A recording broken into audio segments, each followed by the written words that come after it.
abusia fa mamu nyina ha emma kwaba eba UTV so yada se wo do TV no ato UTV ewie ye mo ha ne mo akwaba ne kire wo sensem bebre wo mai mu yaka ne nyina bom se UTV kase boy de nyina ebro ne wo se ye ka obi so betime follow social media handles na UTV Ghana na se UTV News wo Facebook and other social media platforms na afi wo new one bia Despot Media Online eba na che se wo nyina wo hwe bebi a wo bia asra kase enkoma this way chocolate drink dio hia any ensuo shekai say Ghana ye ni aye koko ye tiapo ya antioxidants wo ma wa wonum cap ba ku bia to say yes ohinu mu tinsuo ni nyina no e boost immune system madama and a special ice mineral water doctor for nyina e hye nkran say the mu ni nyina no enko na wie no no wanom nkoto amaako wotwe wanu say yes nipedua no aye adwuma mo adwon so toxins bia wo nipedua no ama ni nyina aba besim ya from Lady Afia Pokua nensema kese na ye de betudwa omanpani excellency nana adonanko Akufo-Addo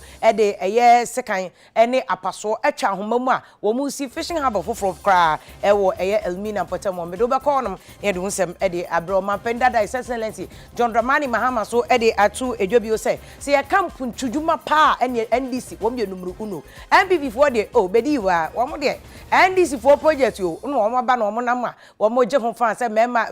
onima to pabu obi bu na to pa wi na me na me hwe no na me ya se ehwe ne ye ka bi o ye adwuma wo mpam eno de asema Mahama o ka o se eno de NDC for de ya yi ba kopɛ wo mo de kuta captains bar no sanso na kase bokre ya obeti ese yewra Samije director of communications ema NDC amnyoko se second interchange na NPP for de nam se NDC for bugana for sika ne bi aguma mo madi no wo se enye no kra ni nyina ho sika esum eye $90 million a enye te se de MPP for e ka no so ye be konsem no mu na ye de atodwa be ko Kenya na Kenya for wo mo adoctor for eco striker wo so wo mo ye che adan a wo maketua akokam ye fama wo mo ntiase ne wo chena so e kan abusiafo wei e kan bebre hu ye ni nyina bo se UTV kasebo ni abochem na fa edi eva ncheche mu en nyina emre wo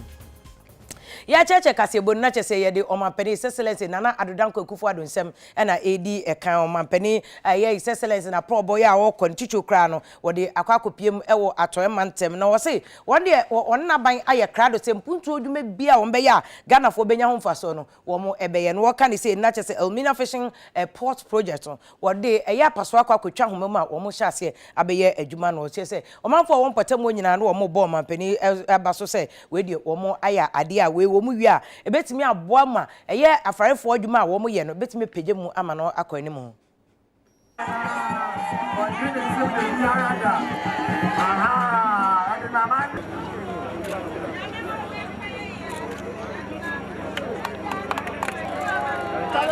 We're gathered here at Elmina to cut the sword for the construction of the Elmina Fishing Port Project,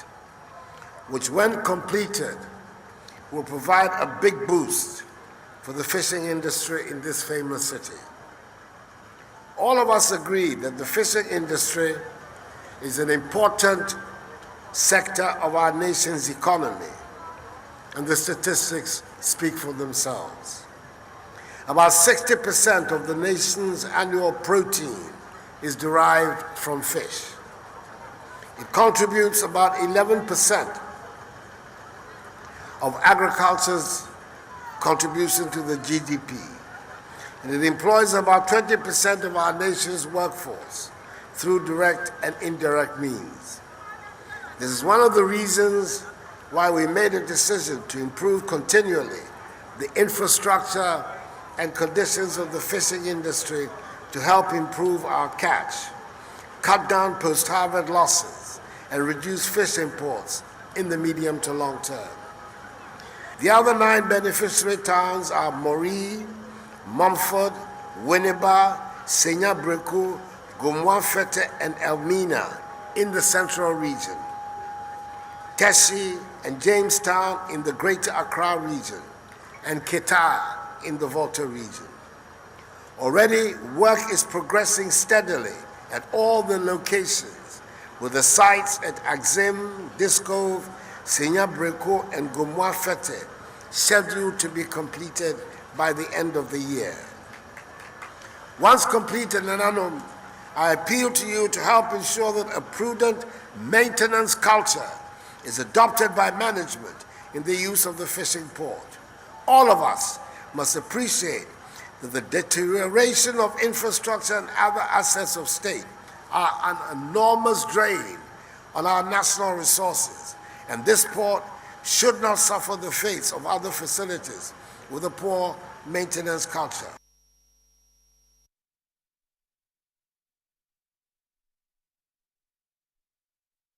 Omampeni Excellency Nana Danko Kufuado eno no yenko amanyosem kro na emu na omampenda da Excellency John Dramani Mahama so eno achem bio say MPP fo ni chichu Nana Danko Kufuado de say won so nipa bonfo kra de odwene ho kra won te ase se won maye won te se sebe ebru sebe mpradu ase be ma wo pema pa dross bi obawuro woduru ba bia wonim se ade a obeka ye odi benyu oba akwahye ne mpam nko a ompenu o na obayi na me toka ma ate me to pray na ma ate me ga ate me hwe abusuafo nya wunuanom me hwe obia me de obia be kosko ate me to pray chese saa na MPP for de wo se tro ya na MPP for di ya wo mde wini akonwa no betena akonwa yi so na ne wo mo tro nyina obia de adanse se wo ma di tro na ye kampu ntudwuma pa ni o mapani ma amase enka NDC for numru uno wo na ye number 1 wo mba yi adwuma papa se nei wo mo adwuma wo mo ye na MPP for awia na ne wo mo nam a wo mo de fancy ache so wo mde bo ho safo ni obia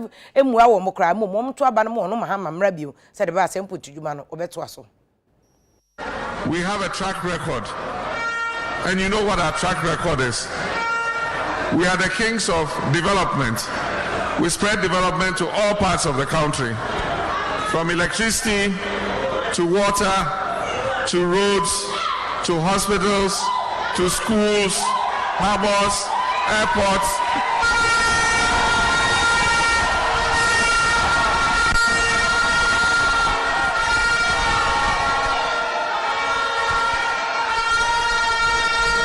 There is no party that can compare its record with the NDC's record. And I know the number of abandoned projects that have been abandoned since 4 years now. And I wish to assure you, as I said, that when I come back into office, and I know by the grace of Mao Sobolisa, we're coming back. We will continue all the abandoned projects and complete them. I know there are several communities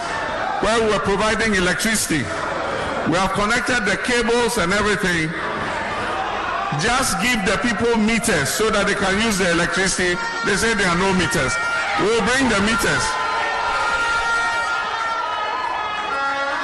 When we come into office, we will bring you the meters and we will connect you to the electric grid. We will improve the water systems and most especially the road network. I passed on the road myself and I've seen the deplorable condition in which it is. We worked on a lot of roads, but we didn't finish before we left.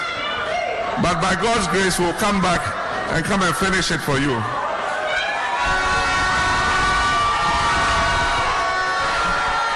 And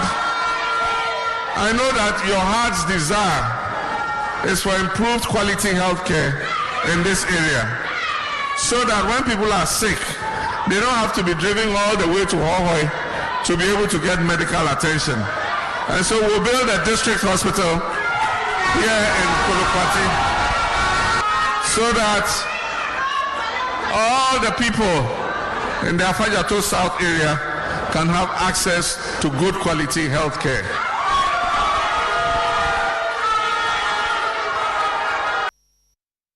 President Mahama ena wakasa ewo Afajato South Mensu emu eye Golokwati ena omanfo no boje no so ide bi kakre John 316 ne campaign no see development there waye edi chen obia yenko abamu aban so afo a won na hwe amanebo ene omanfo nkita hode hu nsem so yewra akojo opon enkroma on na ye afo ase ayire bi mrahye bedwani wase aban edi nhihye foforo bi ba na anu omko cabinet meeting busumi mu no ena omusi sa gina ye no ene say eye pension unification system enti Ghana akwankwaja ho hyehyɛ nyina wo mo ye bra ya obi akɔ adwuma na so waye adwuma wakɔ ahomgye mu pension bere mu no wo mo kane nyina bom ne mo wo kyerɛ mu sɛ bambo adwuma yɛko te sɛ sojafoɔ policefoɔ no yade no wo mo de wo mo nka ho sɛ dada nyina no wo mo de wo mo capteti ye kyekyekyɛ mu a honorable ede ma efa sa pension unification system ya aban ede bayi ho mampani ene cabinet etna se juade na nkɔmɔ ahodoɔ mu di yɛ no baako ɛyɛ pensioner yɛ bambɔfoɔ a ɛwɔ Ghana ha sei police, immigration, fire service, prison service ɛne wɔn a ɛwɔ security and intelligence agencies no ɔmo pensioner yɛde ma wɔn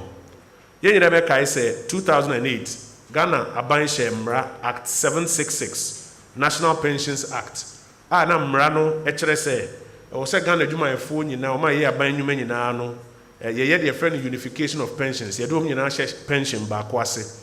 na titiri yɛ bambɔfoɔ no police, immigration, national fire service, prison service, asraafoɔ ɛne wɔn a ɛwɔ security and intelligence agencies no wɔn no na wɔn wɔ different pension program ase nti na ebi mu esusu adwendwen ho sɛ so yɛde wɔn ba abɛhyɛ saa unification of pensions yɛase ɛwɔ Act 766 n'ase anaa cabinet tena ase di nkɔmɔ no adwene nyinaa kɔ benkum sɛ daabi wɔn no ɛni sɛ wɔn bɛka unification of pensions no ɛho na wɔn pensions dada na ɛwɔ cap 30 ne other ones na ɛwɔ hɔ na wɔn hyɛ aseɛ no wɔn nkɔ so ɛnhyɛ aseɛ ɔmampanin ahyɛ minister for employment and labour relations sɛ ɔhwɛ na ɔntu ho anamɔn na amendment ɛwɔ sɛ yɛyɛ ɛwɔ parliament mmara na ɛwɔ sɛ yɛ amend wɔ parliament Act 766 no yɛtumi amend na wɔn nso saa mmara no anka wɔn nso ebi.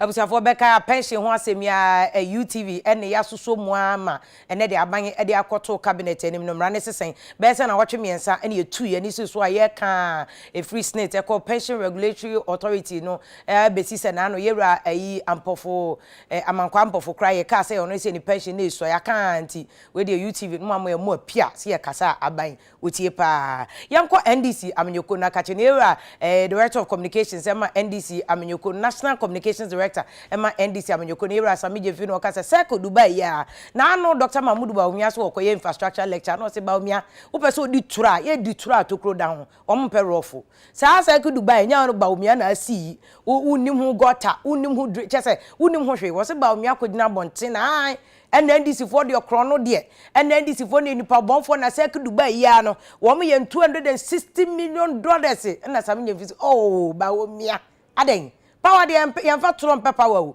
wo se ni nyina wo sese a 74 million euros e no mo de ye enu ayi kra na wo de ba dollar mu a $90 million nti asemo a Dr. Mahmoud Baumia ko gina asa ni infrastructure we nyina tronko a enodi anope ya empudi medie no ne oba pa ya akra matwetwe nkomo a sami je fu cheche sem nem se tro na Baumia edie no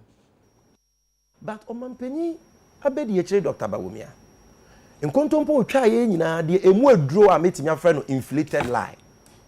pa ye nkontompo twa se ya circle interchange o se ye the $260 million na ye so te kwa mekroma circle interchange o se ye the $260 million and no de ko compare 260 million for now o se omo ye na enye omo na ye no bato de o se omo ye no a no ye 289 wa kresi sudua esa se mu ya Dr. Baumia ka na wo so obetwe sign up achew so pese Ghana fo nya gidie bia woni mu bi mu a because ye nkontompo kese pa se obeka se kwa mekroma interchange the $260 million na ye. Now say settle 74 million euros, equivalent to $90 million.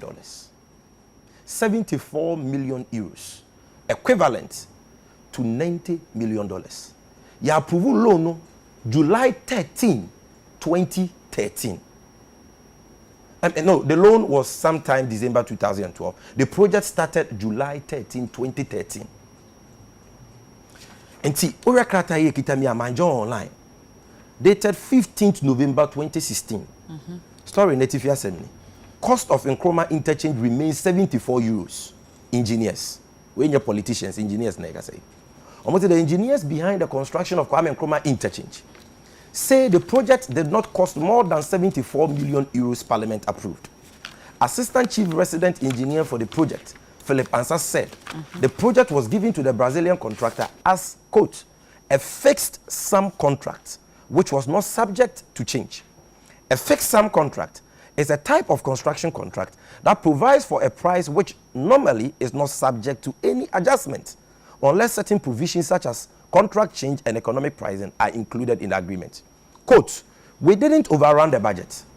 Unless we did something out of the scope, then the contractor may go back to the contract and call for a change in the price. He told Kojo Youngson, host of Joy FM. Check parliamentary hands at Nyenra. What's your compensation? Be a man for no more within 74 million euros. All the cost in 74 million euros. $1 grant or so. We Samijin V versus Dr. Mahmoud Bawumia election 2020 na ujano na asha se the boot for boot, fire for fire. Yento aso election na mun sem ne ye won ye ko half regional. O trofo abede kire one MPP amyoko no yera a lawyer obibo ahe eni mpanifo te se na bi no ne yera FF anto akabom ama hafo wo mo regional campaign team no makopa wo mo ntoma hwe mo den se wo mo nye campaign die mo dene se de NDC kra de wo mo ne power de wo mo tem be ten. Midday, you may want to 208. MPP ato ya in complacency. Would the Faransa won't take would the Duja or in the Mijani Midiko. That's the most important thing. But unity is here. And now we are saying now, Mamma Jumana, Minya Jumana, I mean, united we stand, divided we fall. Would the men come in the supreme interest of the MPP? The beer team will be a cow, will be a man fighting. Young men be atra. Your baby. We are next 4 years. Be the about Jordan, we should be about Brana. Auntie Mama and MPP. Young and come. Four constituencies, Kutano, Yamia 2020, about to MPP 6 million, about 6 for 6. Now the dump of a winning attitude. Our hustle. 10 years by now a year of more better campaign. I know, and then you better want to my regional chairman, Edimo, regional executives, and a party before also national executives also get power. Yeah, when you put member come home, many about Ama from Poma and also came out now. So high. A year half a year, you declare, as he said, you have a absolute stronghold of the new Patriotic Party. Yammy had my man's morning, sir. Maybe die away, you part your manifesto.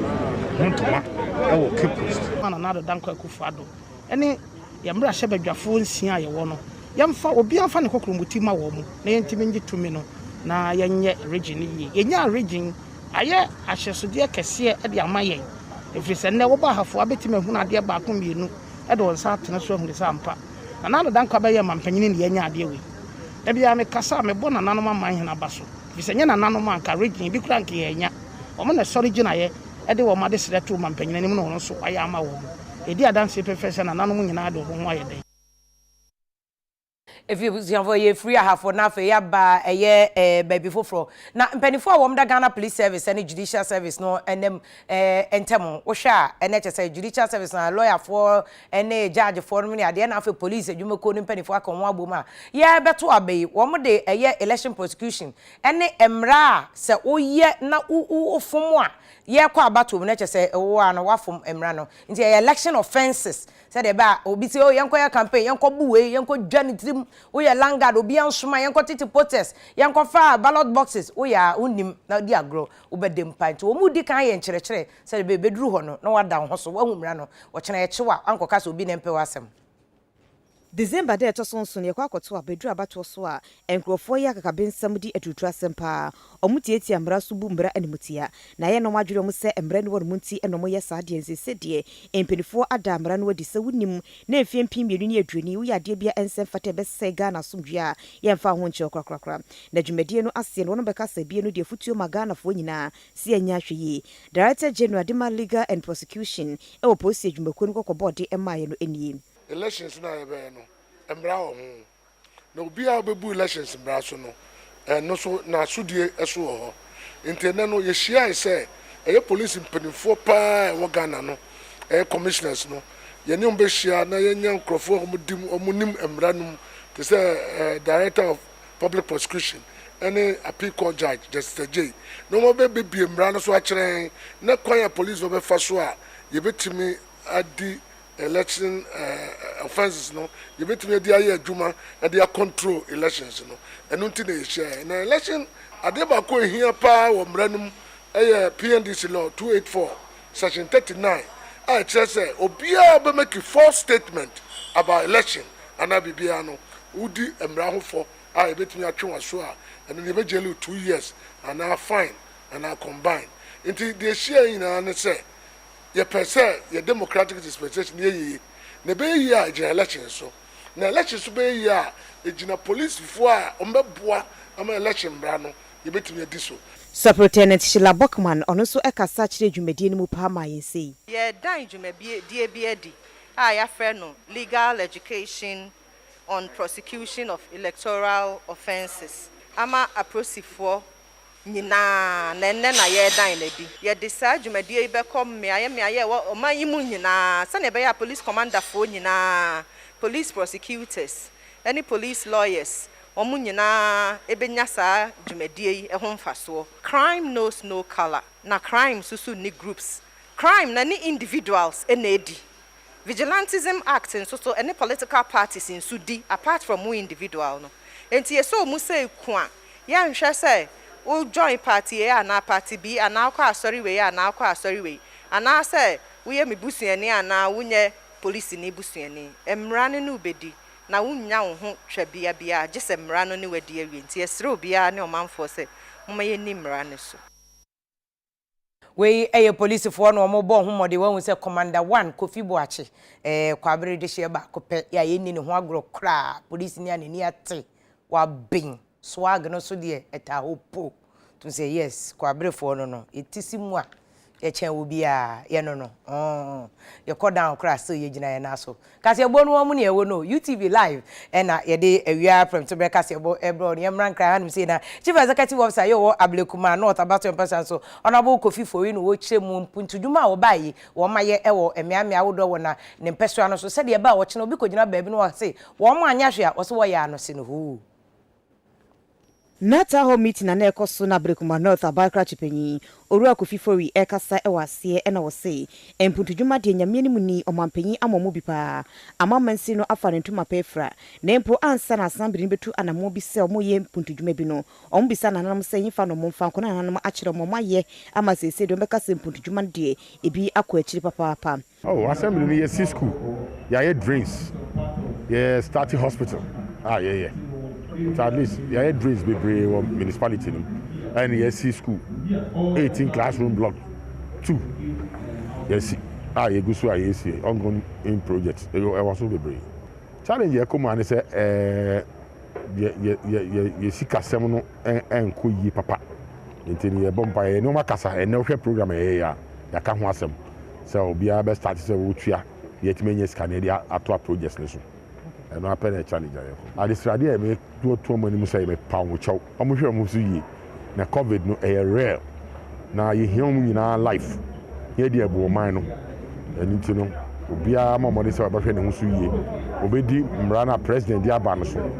obia be di so planning officer edima assembly no asia de nam ne yinam enti eso manfo no tua sika eye eto awodoro no munya bi ede yempuntudwuma kakra mo betimi atia no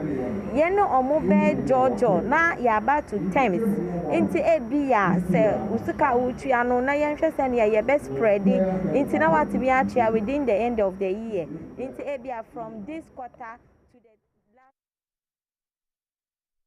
Abusiafo yenko ensemfo from wakase egbo mu na penifo a womda apomode adwuma ko Ghana Health Service no mode kokobo ema politicians en wo machidifo supporters no ade se covid nko yo unim se covid ba doctor for bebre anu wo mo boaje nkrofo nkwa bi wi na omre wo mani atofo ma mo se politicians ni bi wo mo ye rally ye meeting wo mo hye mask jeni afefesem okoka osi boy na do you know me and do you know you now unim se do you know you ka se covid no animo Professor Sekurawu na na aye den wo so wo mo ka kire wo mo price mo bre no enye kwase ne ya covid cases na ba 2000 wo mo nkogigi wo manim emma covid no bi embebu nkam emfa wo mo so compliance. I think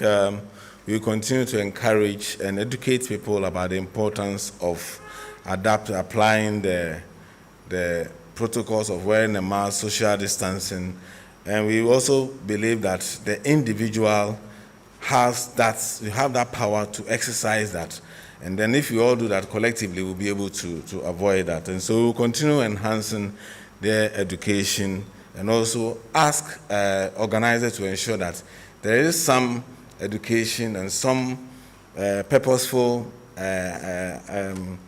alertness of people to be able to comply to those protocols. But it's not just for political rally. We have also observed something that is happening. We, in Ghana, we are not playing football. But we have a lot of people who go and mass up on television watching Champions League. Okay, and so it is another area that we want to bring to the attention of people, that even in that area, people must ensure that the mask wearing and social distancing is done. Otherwise, we might as well start playing our own football. So it's very important that we also look at that, so that anything that sort of brings any mass gathering, we must ensure both the organizers and the individual must take that responsibility to ensure that they are applying those things. Because if you save yourself, you protect everybody else.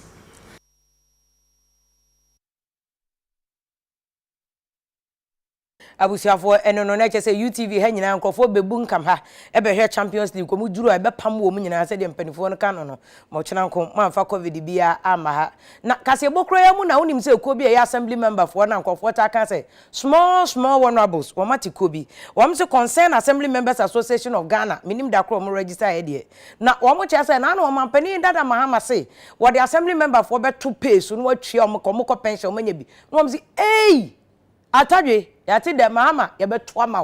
wo assembly ye beto ama papa wo so mu nyina wo de o MPP ni o de yo wo ma jai MPP wo mu nyina beto ama na ayi efense mahama se de ba wo de wo beto peso na wo mo ko pension chena wo menya kakra de echa wo eja wo mo ema Omobeida da John Dramani Mama Kasa echere se obehwe atua assembly members for ne kase yeto abadema no na oba nimpire no so a eno na assembly members ahodo ne kabumuko oga na ase na first entwefo hye mu kire se asoma mampeinda da John Dramani Mama aka no mogina ba omota na chipa ahwe ato aba ede amano omusi afi abato nye bohye so no mohwe ede ato aba na mum no de obetimi aye adwuma aboa eno enti eno mum so mampeinda da John Dramani Mama ne betimi aboa mum Northern Regional Coordinator Edimako no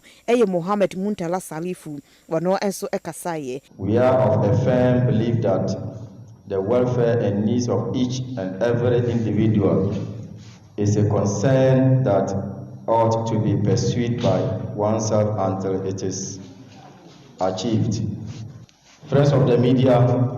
it is in this regard that we are joining our honorable members from Concerned Assembly Members Association of Ghana in the Bono region on their press conference held on Thursday, 13th August 2020 to reaffirm our undiluted support for their position in adopting His Excellency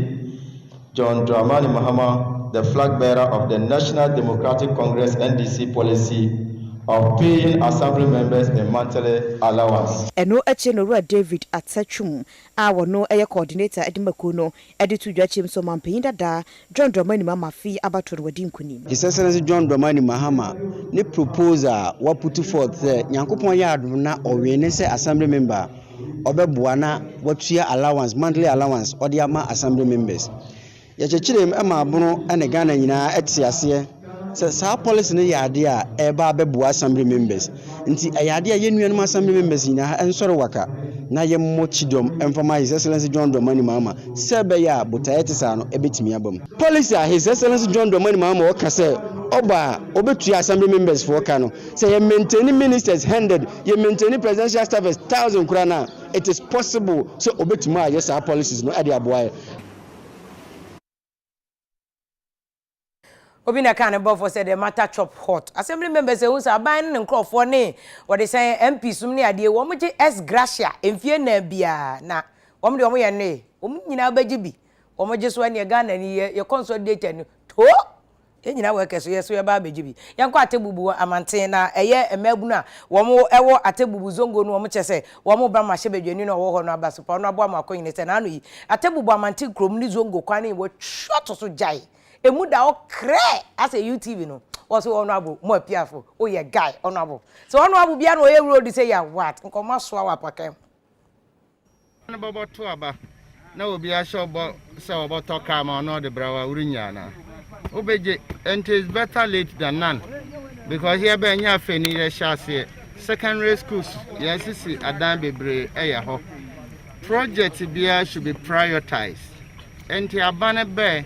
baabi a na abane gyina amana wo be gyina mu ehem na free SHS be he abane de na hode nyina akọ.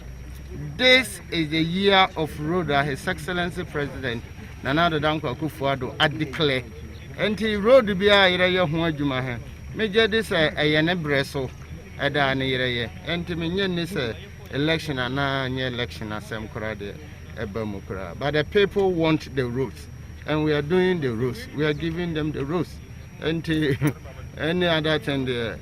achira asem. Ohwe new site here. Amanfo omo site hanom no before mbeduru market no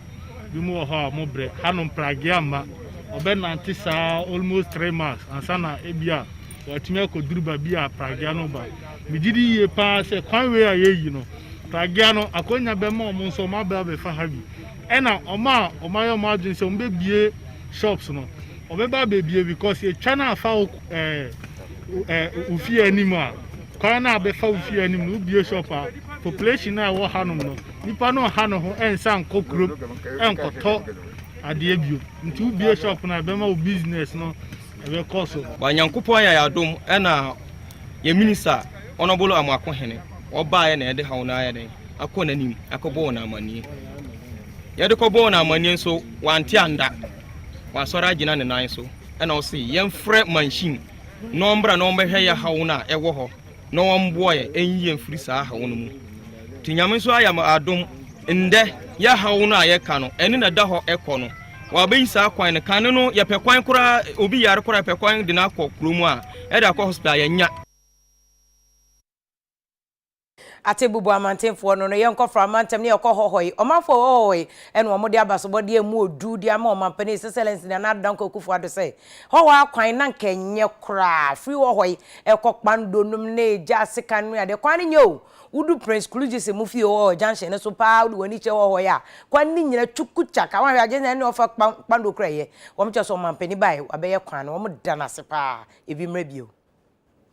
Emre bi atwam na akwan ahodo ewo hohoi ewo fra mantem na enye na akobadie edindima adehye ne ba nanso abade akwan nyina dama contractor form mo ya to mun se firi ho na adehye ne UTV ka so mada ba no ase akere se taxi drivers no etimi ko bai san so mo ka no ensei na afenso abo mo mani age wo masetene mu ombetimi de mo se so mo bo akase empundudwuma wodo aban aye wo ga na ase no mo so nsa akomode Beni Nana Addo Dankwa Akufo-Addo de na ase pa ase afede Hohoi city wa ma bibia aye clear bibia aye fine uko bibia asphalt bibia aye neat first especially picnic road so uko ho a over o so stop taxi obeka si de bi onko ba afedie bibia aye neat asphalt da ho picnic kra na afedie o si let's go afedie na even kra yes ye loro kwa no aye fine bia afedie asphalt bibia aye okay nti de na asepa se onko so na ejuma as Nana can say year of roads no how when so nya ne share of good roads baby hanum say ya gina say enye say Nana hatie by say no this place has seen massive improvement enya hankwan so all the inner roads ewo ho nyina no have seen massive roads development we say no obi a oba hohoi ache bia betimi anwo say ha no enye place anaka car cry po etimi fa ha no by ne enam Peter Mewu ene Nana Addo Dankwa Akufo-Addo nsinti no ene ha nyina road that are more trouble.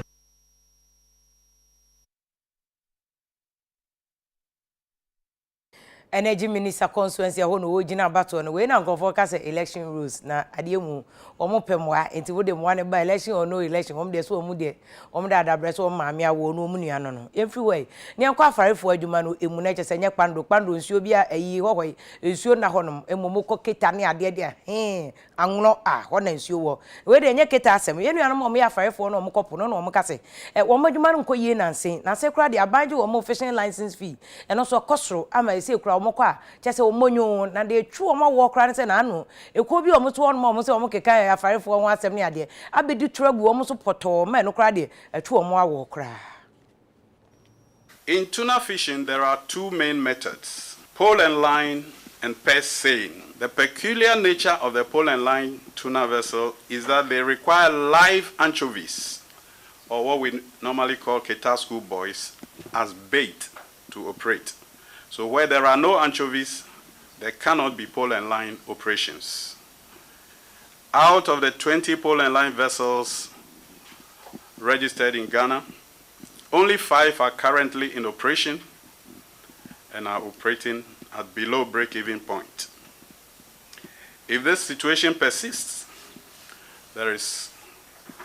these are also likely to go out of business, thereby bringing closure to a viable sector of our fishery and economy. To be able to harvest enough anchovies, as about 50 kilos per a trip of 35 days, the use of light is required. This is an acceptable practice worldwide. However, Ghana has promulgated an omnibus regulation, LI 2010 Regulation 11, that bars everyone from the use of light. At the beginning of this year, industry was slapped with an exorbitant license fee of $200 per GRT. GRT means gross registered tonnage of a vessel. And this is from an average of $35 per GRT, which amounts to an increase of 571% on the existing. Coupled with the high fishing license fees is the steep cost of maintenance for vessels' seaworthiness, and to meet the very strict health and hygiene export standards of the EU, who are our major trading partner. To top it all comes fuel, marine gas oil, which constitutes about 70% of our operational cost. Subsidies and import duty exemptions previously enjoyed on fuel and fishing gear, respectively, have all been withdrawn. This makes us sometimes to wonder if we still belong to the agricultural sector. Abusafo ye to akase bonus ne ye concern foforo emuno asante mantem sofo era Simon of Siemens and wo chancellor foforo say ababeda kwame commercial pono ano eye opening kase Professor Rita Akosua Dixon abaso say wo woni mu gidie ni ahoto so pa so obeye adwuma na de ye na honwa ho akase kra po say ma onim maami ni say obeye nkranhye de ama maya ne bebre abemu buo na nkofo bebre ayi wo mu de no say wo de ni say ye be ba ya ha mu na papa no ababe wibie no mbe dwom wie a no ma totɔ dan atotɔ kaa enum ne ade ambo mu no se de prof no ma yei ya wo mu de wo mu ti wo mu nyanso mu nim de fie nyansa ntete papa ye de ma wo masua de amu abe chancellor no ebe nkranhye ama maya bebre se wanso ya ebe ye wa wo to aduane to kaa obeduru ho no okra obenya bi na de aboa afoforo nya ni nyina na papa no wobeye ede amawo ode asemi tudwa bra ya wo hia chancellor no ene mpanifo a wo mo ehia ne nyina e o KNUST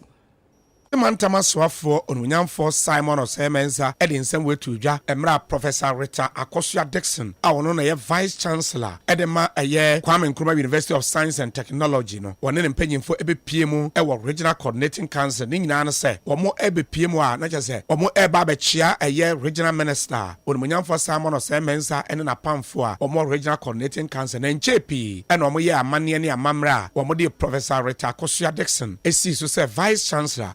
Professor Kwesi Obridanso edi na dwuma eba awieye na mra wo kasa akire eye Vice Chancellor ene ne nkrofo ene odi afutue ede ema no humility obre wo ho ase ubu ade ubu nipa nti saade na ye de ye hu wo ho no ni mpanimfo no emfa saade na entra wa hye ema ni monyam efise ofa Ghana ha ofa aban suapon a ona oyo ba otoso mienu a wababeye Vice Chancellor ena abeye Vice Chancellor nye investigator KNUST ena abeye Vice Chancellor ofa KNUST nso a oni oba odikan a obeye Vice Chancellor enti o asodi kese efise o betwasa bi e de amama nyina enti ema nyina ehwew Ghana nyina ehwew ewiase ehwew muni university a eye papa ewo West Africa. And he said, oh, better the best university in West Africa no. Nature say was di. O person called Dasra Ed India. Na the din kese pa ne so akoda Dasra no. Obetima maintain no ada ho. Enti mi hu say asudie no so. Na menim say o de obetima ye. Enti Nyankopon ebe wo afa. na umpanimfo yi ebe support na mu nyina motimi aye dwuma no na edi animonyam abre asanteman na yenso sebe yenso yetwa ho animonyam no bi UTV Yefra Santimanta Memra enkran ne ko jubilee ho na ye abankesie mo mampani mpanifo wo mo ho no na we ni de edi kan kra Ghana yenya chief of staff oba sima wo ba besi ogina naso a wono so se de vice chancellor OKNUS ye ya wo hye maya eti se ye nom ne enuanom omudi ye kire omo SHS ne ade nyina na university wo hye obi enkran se da ache kra de president kra de betumi adi enye papa no ene ye beyo na enu ene ye maame fremu opare ka se wono obe chief of staff yi wa ye adwuma wo NGO nom ne ade pa His Excellency o mampani na Nana Dranko Kufuado obo no homodin wo hye ni nkran pa se de wa hya se ye adwuma wo de sum Ghana man no won to asosa na wom de o mani so adwuma wo yo no. I want to say that this foundation's vision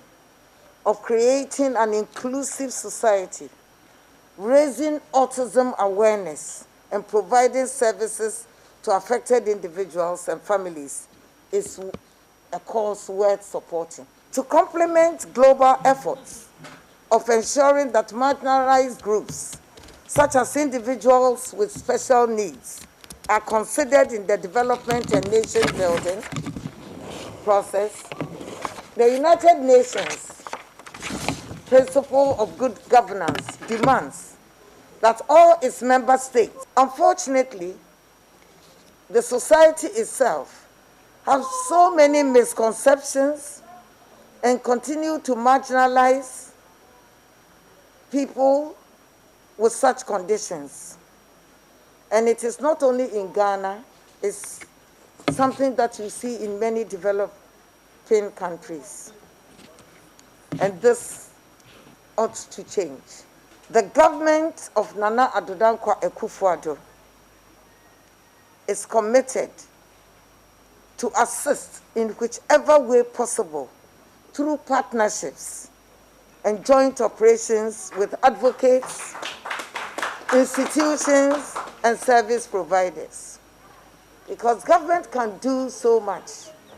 but the society at large, people like